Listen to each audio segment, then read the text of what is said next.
Welcome to the 174th installment of Ear to the Ground, the Land Stewardship Project's podcast on family farming, sustainable agriculture, local food systems, and local democracy. I'm Brian DeVore, editor of the Land Stewardship Letter. In Ear to the Ground 173, we discussed Indiana's Conservation Cropping Systems Initiative, an integrated team approach that has brought together farmers, conservation agency experts, scientists, and agribusiness firms over the past few years. Their common goal is to improve soil health in the Hoosier State by establishing, among other things, more cover crops in corn and soybean fields that are normally bare from late fall into early spring. The Conservation Cropping Systems Initiative's approach has turned out to be quite successful, with approximately 1 million acres of Indiana cropland now protected with cover crops. This success has come at a time when many other Corn Belt states are struggling to increase cover cropped acres significantly, and Indiana has become a national model for promoting and supporting soil-friendly farming practices. It's hoped that this success with cover cropping will prompt Indiana farmers to go beyond this one practice and establish integrated, holistic production systems that can build soil health in the long term. I recently attended a series of Conservation Cropping Systems Initiative field days in Indiana. One of the presenters at these events was Ray Weil, a soil ecologist at the University of Maryland, and the co-author of the influential textbook, The Nature and Properties of Soils. During the field days, Weil talked about how Maryland has also had a lot of success getting large expanses of acreage protected with cover crops. But environmental officials in that eastern state have taken a much different approach when compared to Indiana. For one thing, through what is called a flush tax, Maryland pays farmers outright to plant cover crops. The good news is farmers there have an economic incentive to keep their land in continuous living cover throughout the year. The bad news, according to Weil, is that they have little incentive to take a holistic, big-picture approach to building soil health beyond qualifying for that one subsidy. After one of the field days, I talked to Weil about Maryland's situation and why he thinks Indiana's integrated, education-based approach to improving soil health is preferable in areas like the Midwestern Corn Belt. Starting in the late 70s, we realized that the Chesapeake Bay, as a body of water, was in bad shape. It used to be an enormously productive fishery. And if you look at the Maryland flag and seal, it actually has, it's kind of a nice, going back to the colonial days, it actually has got a farmer and a waterman on it. The farmer's got a shovel or something in his hand, and the waterman has, I don't know what it is, a net or something. So those two occupations, going way back to the colonial days, were the mainstay of the Maryland economy. Watermen and farmers. And the watermen were the people that, they were fishermen, but they were also crabbers. Getting the blue crabs are a big thing in Maryland. If you go to, it's a Maryland specialty. And oysters used to be huge. We had our own sailing fleet, and it's a long tradition, way of life of oystering, which is virtually gone now because the oysters all disappeared from a combination of disease and pollution. So it was in the late 70s that people began to realize that, hey, we've really messed up the Chesapeake Bay. If you look at the oyster production, it peaked in the early 20th century. It was the oyster capital of the world. And I took my son out on an oyster sailboat. They're called a skipjack. We have a long history in the Chesapeake Bay. We have our own breed of dogs. There's a Chesapeake Bay Retriever.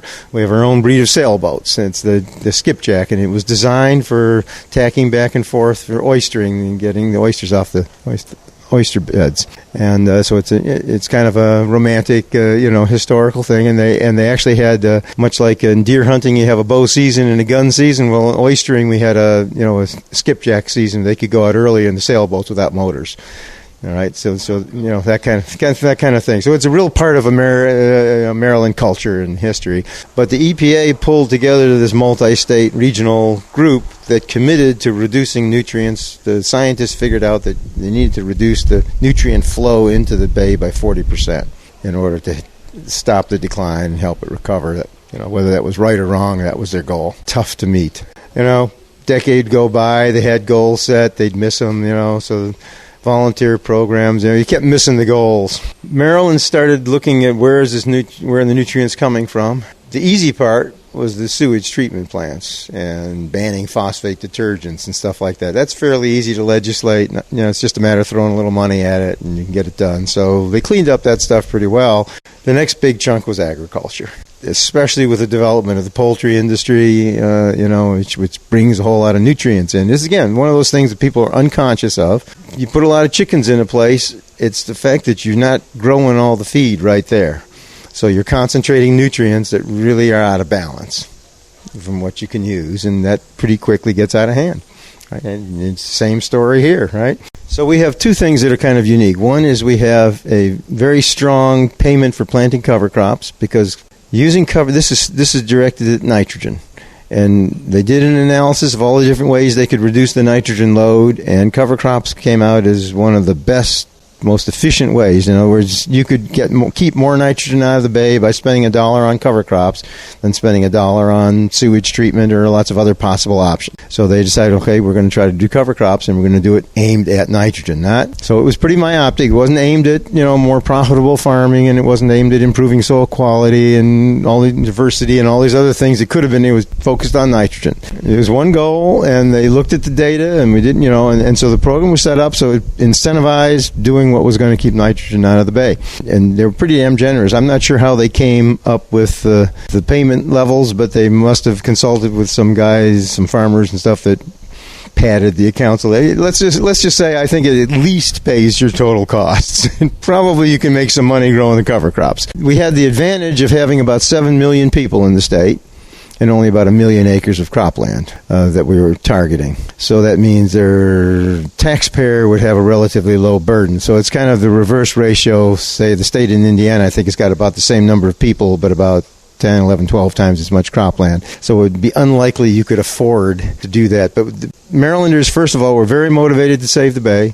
This was part of their history and identity, and cover crops was the most efficient way to do it. So they voted in a new tax that's paid as part of your water bill and sewage bill, and so this is mostly urban people that are paying it, and so it's Chesapeake Bay Restoration, and a chunk of that goes to cover crops. About 20, I think this year was about $22 million. The base payment is $45 an acre for putting out cover crop seeds, and it's an action based, because of course if you're in a government program you have to document what you did, and the easiest way is you show the receipts for your seed and you document that it was planted. It's a little harder to document that you actually got a stand or that you got certain. So we don't know what the actual results were, but we know what people did.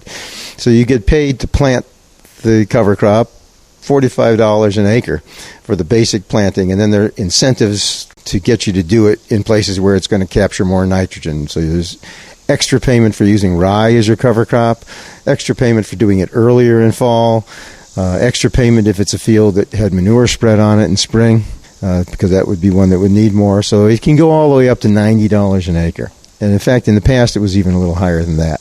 So with that kind of incentive, and with no acreage cap, initially there were some acreage caps, but the idea this was not to give income to farmers, like maybe the crop insurance program is really a way of taking money out of city dwellers and putting them into rural, right? It's a political decision. This was aimed at nitrogen. The subsidies came on around the same time that the nutrient management plans became mandatory. And they decided, any large field, so if you were thinking of corn and soybeans, any field that was let's say 10 acres or something might produce, a couple $1,000s worth of crop. So they did this, government programs, you have to define it somehow. So the way they defined it was I think it's $2,500 of gross production.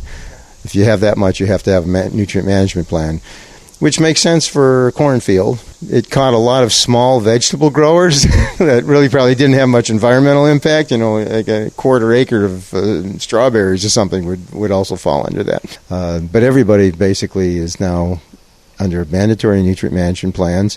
They had state people, extension people that could make these plans, trained to make them, but they also did classes and certified, dealers and applicators and whatnot to private people, consultants to do it. And farmers themselves could take a training class, so they could write their own, but they had to be certified.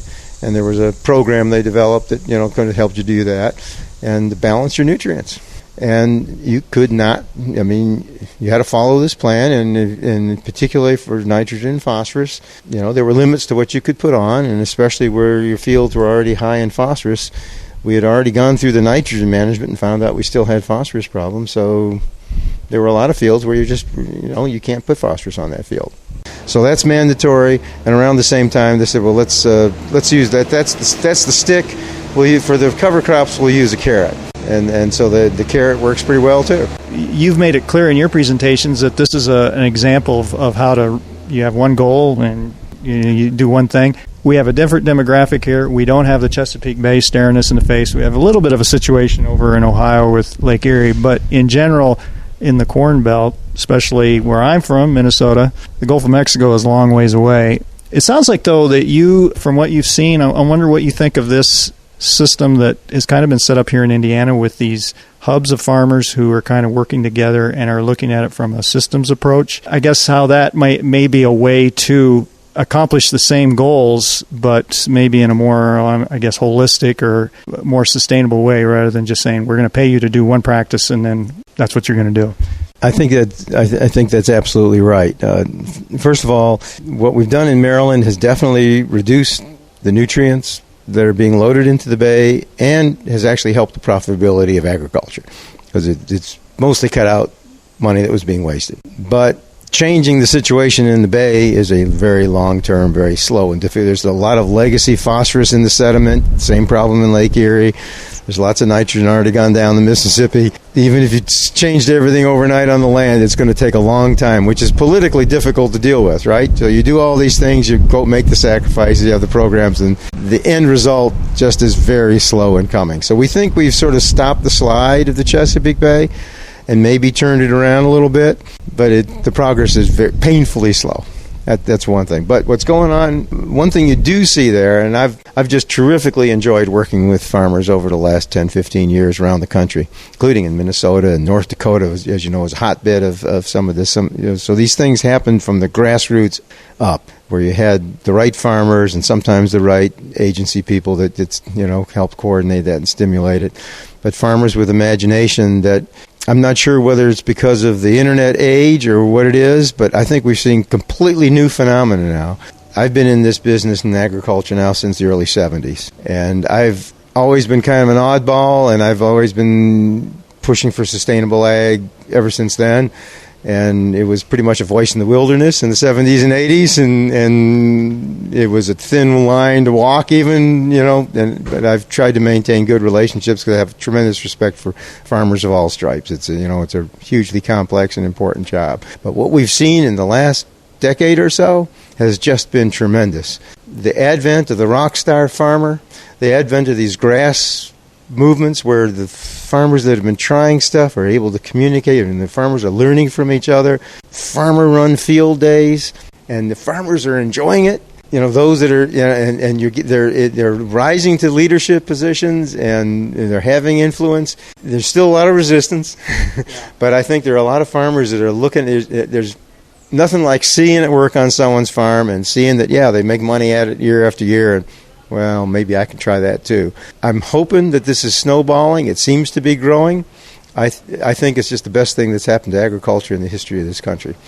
And it's just a hugely exciting time to be part of agriculture, that like the event we went to today, and these are happening all over the country. Indiana has got its act together pretty well, where the farmers and some of the agency people and the folks at Purdue and Extension seem to be working together and not squabbling, and the idea of having a hub where, some of the successful farmers are teaching some of the others around it is a great way to help organize it. But when you go to these guys that are challenged and they're solving problems and they're making money doing the right thing, and they're excited about it, and they're getting credit from their peers, and, it's just a terrific dynamic. Yeah, this is absolutely terrific. I think most of the country is totally unaware of this, and I guess even a lot of agriculture is unaware of it. But it's growing, and I'm thinking it's going to hit a tipping point in which it will really change the face of American agriculture for the better, and we'll be in a much better place, more profitable, much better impact, more sustainable, and probably won't even need those government subsidies.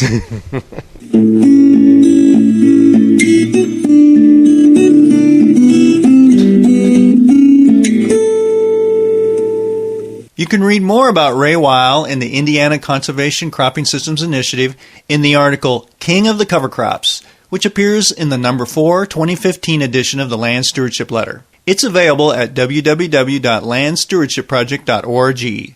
If you have comments or suggestions about this podcast, contact Brian DeVore at bdevore@landstewardshipproject.org, or you can call 612-722-6377. Thanks to Laura Borgendale, a Western Minnesota musician, for Ear to the Ground's theme music. And a special thank you to all of Land Stewardship Project's members who make initiatives such as this podcast possible. If you're not a member, visit landstewardshipproject.org to learn how you can support LSP. Thanks for listening.